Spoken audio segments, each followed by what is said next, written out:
손흥민 선수가 원톱으로 복귀하자마자 세인트루이스 수비진이 순식간에 공포에 떨기 시작한 이유 알고 계셨나요? 지금 미국 MLS에서 정말 믿을 수 없는 일이 벌어지고 있거든요. 손흥민 선수가 자신의 본래 자리인 최전방 원톱 공격수로 돌아가자마자 경기장 분위기가 완전히 달라졌는데요. 상대 수비수들이 그의 움직임 하나하나에 완전히 패닉 상태에 빠진 거예요. 그런데 이렇게 완벽한 경기력을 보여주던 손흥민 선수를 도스 산토스 감독이 또다시 미드필더로 내려버리면서 팀이 순식간에 무너져 내리는 충격적인 장면이 연출됐습니다. 14일 오전 9시 30분 미국 미주리주 에너자이저 파크에서 열린 2026 MLS 13라운드 경기였는데요.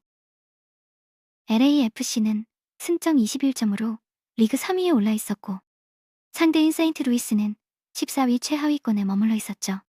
누가 봐도 LAFC가 압도적으로 이길 것 같은 경기였는데 결과는 정반대로 나왔어요. 그런데 이 비극적인 패배의 원인을 파헤쳐보면 정말 어이가 없는 상황이 드러나거든요. 일단 LAFC의 최근 성적부터 봐야 하는데요. 9경기에서 단 2승밖에 못 거둔 최악의 부진에 빠져 있었어요. 특히 최근 2경기에서는 무려 8실점을 허용하면서 단 한 골밖에 못 넣었다는 거 아시나요? 공격력이 리그 최하위 수준으로 떨어진 상태였던 거죠. 미국 현지 매체들은 이 부진의 핵심 원인으로 손흥민과 부안가의 역할 변화를 지적하고 있었어요.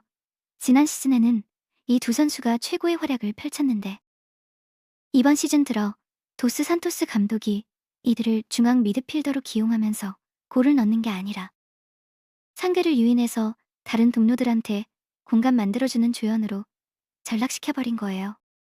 소름 돋지 않나요? 세계 최고 수준의 공격수를 데리고 있으면서 그걸 수비 미드필더로 쓴다는 게 말이 되나요? 이건 마치 최첨단 전투기를 갖고 있으면서 그걸 화물 수송용으로 쓰는 거랑 똑같은 거거든요. 그런데 더 어이없는 건 감독이 이런 전술적 실패를 인정하기는커녕 무리한 경기 일정 때문에 선수들 체력이 떨어져서 그렇다고 변명만 늘어놓았다는 거예요. 심지어 구단 측은 팬들의 경질 요구와 외부 비판을 의식해서 공식 기자회견을 아예 피하고 내부 방송 관계자랑만 인터뷰하는 꼼수까지 부렸어요. 이 자리에 주축 선수도 아닌 출전 기회도 거의 없는 어린 오르다즈 선수를 데리고 나온 거 보면 팀 분위기가 얼마나 최악인지 알 수 있죠. 그런데 팀의 주전 수비수인 세구라는 인터뷰에서 감독의 주장을 정면으로 반박했거든요. 팀이 정신적으로 흔들리는 건 맞지만 상대팀도 우리랑 비슷한 일정 소화하고 있으니까 체력 문제는 핑계일 뿐이라고 직접 얘기한 거예요. 이런 비난을 의식했는지 이번 경기에서 도스 산토스 감독은 손흥민을 다시 원톱으로 부안가를 왼쪽 윙으로 복귀시켰어요. 그런데 경기가 시작되자마자 불과 4분 만에 수비 뒷공간이 뚫리면서 허무하게 선제골을 내줬죠. 팬들은 시작하자마자 한 골 먹는 거 보니까 오늘도 대량 실점 각이라면서 감독을 왜 경질 안 하냐고 난리가 났어요. 0대1로 끌려가게 되자 손흥민 선수가 직접 나섰습니다. 상대 페널티 박스 안에서 공을 잡아서 필사적으로 수비벽 세우는 상대 선수들 사이로 화려한 드리블을 시도했는데요. 손흥민은 무리하게 슛을 때리는 대신 뒤에서 받쳐주던 미드필더 초이 니에르한테 완벽한 패스를 연결해줬어요. 그런데 초이 니에르가 이걸 허무하게 수비 몸에 맞히는 슛으로 날려버리면서 찬스가 무산됐죠. 팬들은 손흥민이 슛을 할 줄 몰라서 준 게 아닌데 기본기조차 안 된 선수들이 찬스를 망치고 있다면서 분통을 터뜨렸어요. 그런데 손흥민은 동료들의 부진에도 멈추지 않고 원맨쇼에 가까운 활약을 이어갔거든요. 페널티 박스 근처에서 공을 잡자마자 수비를 따돌리고 예리한 왼발 가마차기 슛을 날렸는데 상대 골키퍼의 선방에 막혀서 아쉽게 골문 안으로 들어가지는 못했어요. 이어진 프리킥 기회에서도 손흥민은 기막힌 궤적으로 골문 앞에 완벽한 크로스를 보냈고 이게 정확히 무리오 선수의 머리를 향했죠. 그런데 무리오가 노마크 상황에서 하늘 높이 띄우는 이른바 홈런 헤딩을 날려버리면서 팬들의 탄식이 터져나왔어요. 팬들은 손흥민이 수비진을 다 따돌리고 완벽한 기회를 만들어줘도 이걸 살리지 못하는 동료들이 원망스럽다면서도 손흥민이 전반에 있으니까 확실히 위협적인 장면들이 계속 나온다면서 역전의 희망을 놓지 않았죠. 후반전 들어서도 손흥민 중심의 공격은 계속됐지만 동료들과의 호흡 불일치는 더욱 심각해졌어요. 역습 상황에서 틸먼이 공을 잡고 나갈 때 손흥민이 완전히 비어있는 노마크 찬스였는데도 틸먼은 패스 타이밍을 너무 늦게 가져가거나 엉뚱한 곳으로 공을 보내면서 결정적인 골 기회를 무산시켰거든요. 세인트루이스 선수들은 손흥민이 공만 잡으면 위협적인 상황이 벌어진다는 걸 알고 거친 파울로 손흥민을 막아서는 지저분한 플레이를 시작했어요.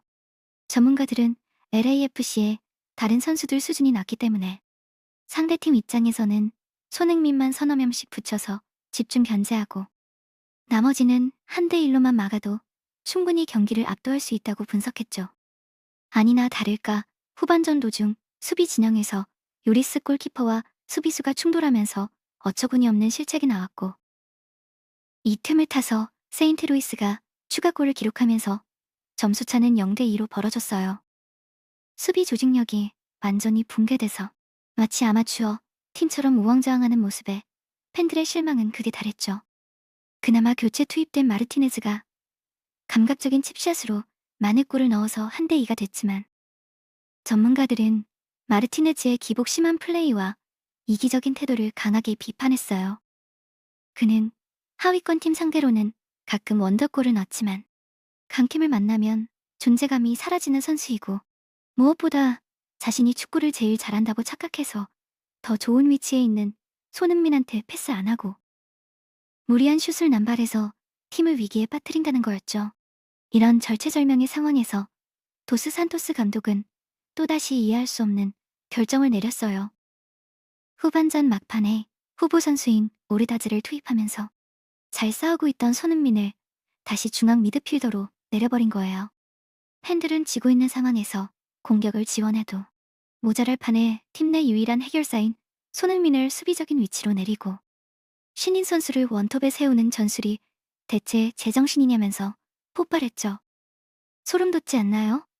이게 정말 말이 되는 상황인가요? 리그 3위 팀이 14위 꼴찌팀한테 지고 있는데 유일하게 위협적인 플레이를 만들어내던 선수를 빼버리다니요. 결국 손흥민이 원톱 자리에서 빠지자마자 LAFC는 그나마 유지하던 공격의 날카로움조차 완전히 잃어버린 채 무기력하게 무너졌고 리그 꼴찌나 다름없는 세인트루이스한테 1대2로 패배하는 대굴욕을 당했어요. 경기 후 세인트루이스의 요한 다메 감독이 이 상황을 정말 소름 돋게 분석했는데요. 그는 이걸 템포 비대칭 이론이라는 개념으로 설명했어요.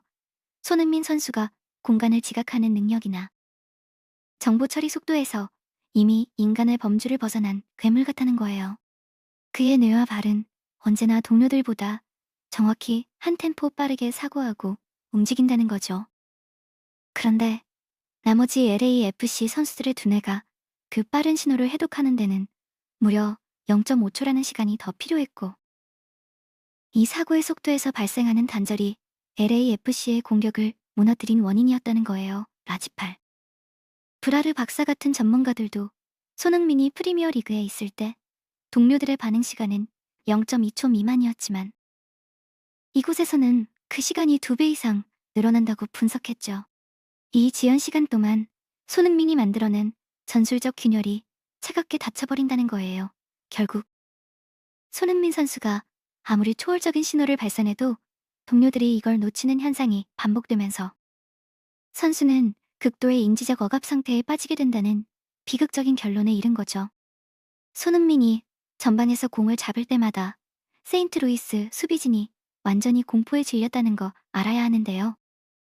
그가 드리블을 시작하면 수비수들이 2~3명씩 달라붙어야 했고 그럼에도 불구하고 손흥민은 완벽한 패스를 동료들한테 연결해줬거든요. 그런데 문제는 그 패스를 받은 동료들이 기본적인 슛 하나 제대로 못 넣는다는 거였어요. 초이니에르가 페널티 박스 안에서 받은 완벽한 패스를 수비, 몸에 맞히는 슛으로 날려버렸을 때 팬들의 분노가 얼마나 컸는지 아시나요? 손흥민이 3명의 수비수를 다 따돌리고 만들어준 기회였는데 이걸 그렇게 허무하게 날려버리다니요. 무리오의 노마크 홈런 헤딩도 마찬가지였죠. 손흥민이 프리킥에서 완벽한 크로스를 올려줬는데 무리오는 골대가 아니라 하늘을 향해 공을 차버린 거예요. 틸먼의 패스 미스도 정말 답답했는데요. 역습 상황에서 손흥민이 완전히 프리로 뛰고 있었는데 틸만은 패스 타이밍을 놓치거나 엉뚱한 곳으로 공을 보내면서 골든 찬스를 계속 날려버렸거든요. 이게 한두 번이 아니라 경기 내내 반복됐다는 게 문제예요. 마르티네즈의 이기적인 플레이도 팬들의 분노를 샀는데요. 그는 손흥민이 더 좋은 위치에 있어도 패스를 안 하고 무리한 슛을 계속 시도했어요. 자기가 팀에서 제일 잘한다고 착각하는 것 같다는 평가가 많았죠. 하위권 팀 상대로는 가끔 멋진 골을 넣지만 정작 중요한 경기에서는 존재감이 사라지는 선수라는 비판도 쏟아졌어요. 그런데 이 모든 문제의 근원은 결국 도스 산토스 감독이었어요. 손흥민을 원톱으로 세웠을 때 팀이 얼마나 위협적이었는지 모두가 봤는데 왜 다시 미드필더로 내리느냐는 거죠. 전반전 내내 손흥민이 전방에서 수비진을 휘젓고 다니면서 위협적인 장면을 계속 만들어냈는데 후반전 막판에 그를 중앙 미드필더로 내려버린 거예요. 지고 있는 상황에서 공격을 더 강화해야 하는데 오히려 공격력을 줄이는 선택을 한 거죠. 시민 선수 오르다지를 원톱에 세우고 손흥민을 미드필더로 내린다는 게 대체 무슨 생각인지 이해가 안 간다는 반응이 폭발적이었어요. 감독의 이런 결정이 나온 배경을 보면 더 어이가 없는데요. 그는 시즌 초반부터 계속 손흥민과 부안가를 미드필더로 쓰면서 다른 선수들한테 공간을 만들어주는 역할을 시켰거든요. 지난 시즌에 이 두 선수가 직접 골을 넣으면서 팀을 승리로 이끌었는데 왜 이번 시즌에는 그들을 조연으로 만들었는지 의문이죠. 팬들은 감독이 자기 전술에 대한 고집이 너무 세서 명백한 실패를 인정하지 못하는 것 같다고 비판했어요. 9경기에서 단 2승밖에 못 거둔 게 우연이 아니라는 거죠. 최근 2경기에서 8실점을 허용하면서 1골밖에 못 넣은 것도 전술의 문제라는 지적이 쏟아졌어요. 미국 현지 매체들도 손흥민과 부안가의 역할 변화를 부진의 핵심 원인으로 지목했는데 감독은 이를 인정하지 않고 무리한 경기 일정 탓으로 돌렸죠. 선수들 체력이 떨어져서 그렇다는 변명이었는데 주전 수비수 세구라가 이를 정면으로 반박한 거예요. 상대팀도 비슷한 일정을 소화하는데 왜 우리만 체력 문제를 겪느냐는 거죠. 구단이 공식 기자회견을 피하고 내부 방송 관계자랑만 인터뷰한 것도 비겁하다는 비난을 받았어요. 팬들의 경질 요구를 의식해서 도망친 거나 마찬가지라는 거죠. 주축 선수가 아닌 벤치 멤버 오르다지를 데리고 나온 것도 팀 내부가 완전히 망가졌다는 증거라는 분석이 나왔어요. 세구라가 공개적으로 감독의 주장을 반박했다는 건 라커룸에서 이미 신뢰가 무너졌다는 뜻이거든요. 주전 수비수가 감독의 말을 전면으로 부정하는 건 팀 분위기가 최악이라는 신호예요. 선수들도 감독의 전술이 잘못됐다는 걸 알고 있지만 공개적으로 말하지 못하는 분위기인 것 같다는 평가도 있었죠. 손흥민이 미드필더로 내려갔을 때와 원톱으로 뛸 때의 차이가 너무 극명했는데요. 원톱에 있을 때는 수비수들이 그를 막기 위해 서너 명씩 달라붙어야 했고 그러면서 다른 공격수들한테 공간이 생겼어요. 하지만 손흥민이 미드필더로 내려가자 상대는 한 대 1. 수비만으로도 충분히 막을 수 있었던 거죠. 전문가들은 손흥민이 전방에 있을 때 LAFC의 공격이 살아난다고 입을 모았어요. 그가 공간을 만들고 동료들을 활용하는 능력이 뛰어나기 때문에 원톱에서 뛸 때 팀 전체가 위협적으로 변한다는 거죠. 하지만 미드필더로 내려가면 그의 장점이 제대로 발휘되지 못한다는 분석이었어요. 요한 다메 감독의 템포 비대칭 이론이 정말 소름 돋는 게 뭐냐면요. 손흥민의 뇌와 발이 동료들보다 정확히 한 템포 빠르게 움직인다는 거예요. 프리미어 리그에서는 동료들의 반응 시간이 0.2초 미만이었는데 MLS에서는 이게 0.5초 이상 걸린다는 거죠. 이 0.3초의 차이가 얼마나 큰지 아시나요? 손흥민이 공간을 보고 패스를 하는 순간 프리미어리그 선수들은 이미 그 공간으로 뛰어들고 있었지만 MLS 선수들은 아직 손흥민의 의도를 파악하지 못한 상태라는 거예요. 그래서 완벽한 패스가 동료들한테 닿지 못하고 상대 수비수한테 끊기는 상황이 계속 발생하는 거죠. 아즈팔 브라르 박사는 이 지연 시간 동안 손흥민이 만들어낸 전술적 빈혈이 차갑게 닫혀버린다고 표현했는데 정말 정확한 분석이었어요. 손흥민이 아무리 천재적인 플레이를 만들어도 동료들이 그걸 따라가지 못하면 무용지물이 되는 거거든요.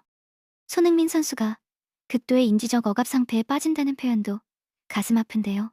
자기는 분명히 기회를 만들고 있는데 동료들이 그걸 살리지 못하니까 점점 더 혼자서 해결하려고 시도하게 되고 그러면서 플레이가 복잡해지고 성공 확률이 낮아지는 악순환에 빠진다는 거예요. 프리미어 리그에서 손흥민이 얼마나 빛났는지 다들 아시잖아요. 토트넘에서 뛸 때 그는 케인이나 쿨루세브스키 같은 선수들과 완벽한 호흡을 맞추면서 수많은 골과 어시스트를 기록했거든요. 그 선수들은 손흥민의 플레이를 0.2초 만에 읽어내고 반응할 수 있었기 때문이에요. 하지만 LAFC에서는 상황이 완전히 달라요. 초이니에르는 완벽한 패스를 받고도 기본적인 슛을 실패하고 무리오는 노마크 상황에서 홈런 헤딩을 날리고 틸머는 패스 타이밍을 계속 놓치죠. 마르티네즈는 이기적인 플레이로 팀을 위기에 빠뜨리고요. 이게 다 동료들의 수준 차이 때문인데 감독은 이 문제를 인식하지 못하고 있는 것 같아요. 아니면 인식하고 있지만 해결 방법을 모르는 거죠. 그래서 손흥민을 미드필더로 내려서 다른 선수들한테 공간을 만들어주라고 시키는 건데 이게 근본적인 해결책이 아니라는 거예요. 손흥민이 미드필더로 내려가면 팀의 공격력이 확 떨어지는 게 눈에 보이는데 왜 계속 그렇게 하는지 이해가 안 간다는 반응이 폭발적이었어요. 차라리 손흥민을 원톱에 세우고 다른 선수들의 수준을 끌어올리는 게 맞지 않냐는 거죠. 경기 내내 손흥민의 플레이를 보면 정말 안타까운 장면이 많았는데요. 그가 수비수 3명을 따돌리고 완벽한 슛 찬스를 만들었는데 상대 골키퍼의 선방에 막힌 장면이 있었어요. 만약 골키퍼가 조금만 늦게 반응했어도 골이었을 거예요. 프리킥에서 보낸 크로스도 정말 예술이었는데 무리오가 그걸 홈런 헤딩으로 날려버린 거 보면서 팬들이 얼마나 답답했을지 상상이 가시나요? 손흥민이 공을 어떻게 차는지 보세요. 궤적이 정확히 무리오의 머리를 향하고 있었거든요. 무리오는 그냥 머리를 갖다 대기만 하면 됐는데 하늘로 차버린 거예요. 역습 상황에서 틸만이 손흥민한테 패스를 안 한 장면도 정말 화가 났는데요. 손흥민이 완전히 프리로 뛰고 있었고 그에게만 공을 주면 원온원 찬스였어요. 근데 틸먼은 패스 타이밍을 놓치고 엉뚱한 선택을 해버렸죠. 마르티네즈가 만회골을 넣었을 때 잠깐 희망이 보였는데요. 그가 침착하게 칩샷으로 골키퍼를 제치고 골을 넣었거든요. 하지만 전문가들은 마르티네즈의 평소 플레이를 강하게 비판했어요. 그는 기복이 심하고 이기적인 선수라는 거죠. 마르티네즈는 하위권 팀 상대로는 가끔 멋진 골을 넣지만 강팀을 만나면 완전히 사라지는 선수예요. 무엇보다 자기가 제일 잘한다고 착각해서 손흥민이 더 좋은 위치에 있어도 패스를 안 하고 무리한 슛을 시도한다는 게 문제죠. 손흥민이 노마크로 골문 앞에 서 있는데 마르티네즈가 억지로 슛을 때리는 장면이 몇 번 있었어요. 그럴 때마다 팬들은 패스만 했어도 골이었을 텐데 왜 혼자 하려고 하냐면서 분노했죠. 후반전 막판에 도스 산토스 감독이 손흥민을 미드필더로 내린 결정은 정말 최악이었어요. 1대2로 지고 있는 상황에서 공격을 더 강화해야 하는데 오히려 공격력을 줄인 거거든요. 팬들은 감독이 대체 뭘 생각하고 있는지 모르겠다면서 경질을 강력하게 요구했어요. 신인 선수 오르다즈를 원톱에 세우고 손흥민을 미드필더로 내린다는 게 말이 되냐는 거죠. 오르다즈는 출전 기회도 거의 없는 선수인데 그런 선수를 중요한 순간에 투입한다는 게 이해가 안 간다는 반응이었어요. 손흥민이 원톱에서 빠지자마자 LAFC의 공격이 완전히 무너졌어요. 그나마 위협적이던 장면들이 사라지고 상대 수비진은 편하게 경기를 풀어나갔죠. 결국 한 대 2로 패배하면서 리그 14위. 최하위권 팀한테 굴욕을 당한 거예요. 경기 후 팬들의 반응은 폭발적이었어요. 소셜미디어에는 감독 경질을 요구하는 글들이 쏟아졌고 손흥민을 제대로 활용하지 못하는 감독을 당장 내보내야 한다는 목소리가 높아졌죠. 미국 현지 매체들도 이번 패배를 강하게 비판했어요. CBS 스포츠는 LAFC가 손흥민이라는 세계적인 보석을 갖고 있으면서도 이를 제대로 활용하지 못하고 있다고 지적했죠. ESPN도 도스 산토스 감독의 전술이 명백히 실패했다고 평가했어요. 전문가들은 손흥민을 원톱으로 계속 기용하고 다른 선수들의 수준을 끌어올리는 게 맞는 방향이라고 조언했어요.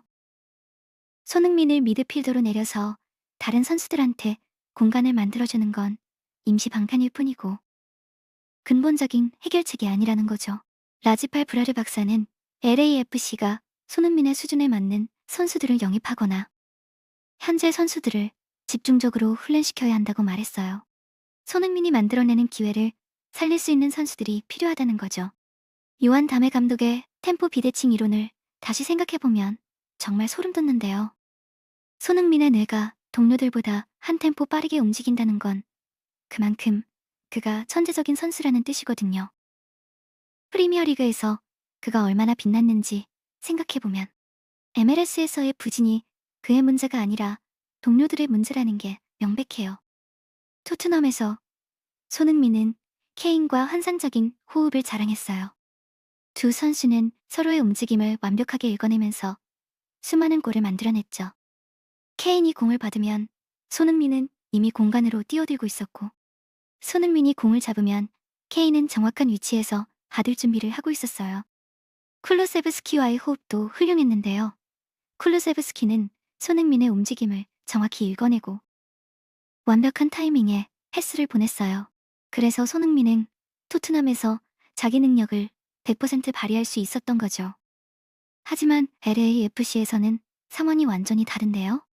동료들이 손흥민의 플레이를 읽어내는데 0.5초가 걸린다는 건 엄청난 차이예요. 축구에서 0.5초면 수비수가 공간을 막을 수 있는 충분한 시간이거든요. 손흥민이 공간을 보고 패스를 하는 순간 동료는 아직 그 의도를 파악하지 못한 상태고 그 사이에 상대 수비수가 공간을 막아버리는 거죠. 그래서 완벽해 보이는 패스가 상대한테 끊기는 상황이 계속 발생하는 거예요. 재밌게 보셨다면 구독과 좋아요, 알림 설정 부탁드립니다.